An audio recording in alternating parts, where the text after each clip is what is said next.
If you're a beginner, brand new to tennis, and have no idea how to pick a racket, this video is for you. By the end of this, you'll have the important information to buy an appropriate racket without breaking the bank. And if you're an advanced or intermediate player thinking of getting a new frame, we'll have a video for you shortly. Let's do this.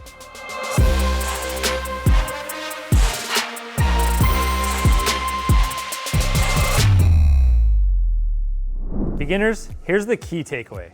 No matter what the marketing material says, an expensive racket will not necessarily improve your development or enjoyment of the game. Okay, so how much would I need to spend? Well, a suitable racket can usually be found between $50 and $120.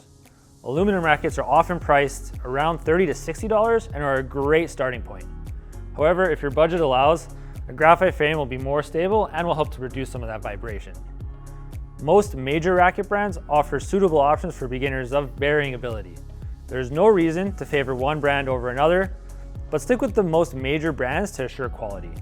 Some of the most trusted brands in tennis are Wilson, Head, Babolat, Yonex, Prince, and Dunlop. Okay, so what about something like this? That's a little bit of a higher end frame designed for more advanced players who can actually control the power that this frame is going to provide. That's not me. When you're starting, your goal is to develop long, smooth, fast strokes. And a beginner who uses a powerful racket may develop shortened or hesitant swings because they're really afraid of hitting the ball out. Control rackets usually have the following specs: a standard 27-inch length, a mid-plus head size between 95 and about 104 square inches, and a weight of about 300 to as low as about 270 grams. Okay, so what head size would you recommend for a beginner then? I would highly recommend getting a head size of 100 square inch for rackets for a beginner. Okay, so now I know what head size I need, but what about the weight of the racket? Well, it's commonly assumed that a lighter racket is a little bit easier to use or maybe provides a bit of a performance boost. But that's not really true. What a lighter racket does provide is greater maneuverability, but it also provides less power, stability, and shock absorption than a racket with a little bit more weight to it. Okay, but I'm pretty sure all of my favorite pros use heavier rackets. Yeah, most pros do use rackets that are quite a bit heavier than maybe what you would expect, but the optimal weight for a beginner is really going to depend on their size and their physical strength. I recommend getting the heaviest racket that still feels comfortable and maneuverable when you're swinging it. I'd say if you're on the stronger side, something around 10.6 ounces or 300 grams is a great place to start.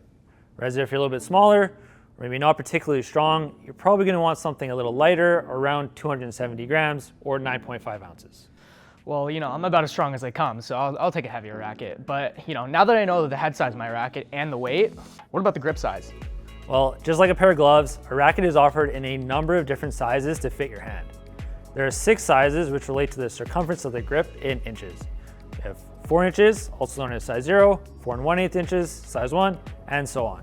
A grip which is too small may allow the racket to twist in your hand, and it's going to affect your ability to control the ball. It can also lead to some wrist and some forearm injuries.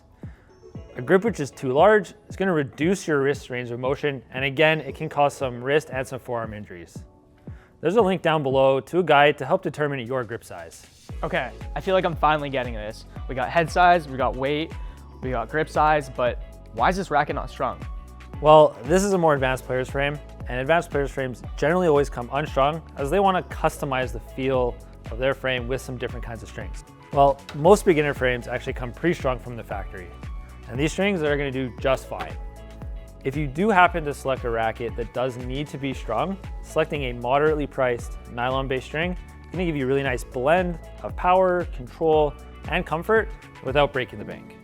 I've included a link down below to some moderately priced strings that are great for beginners.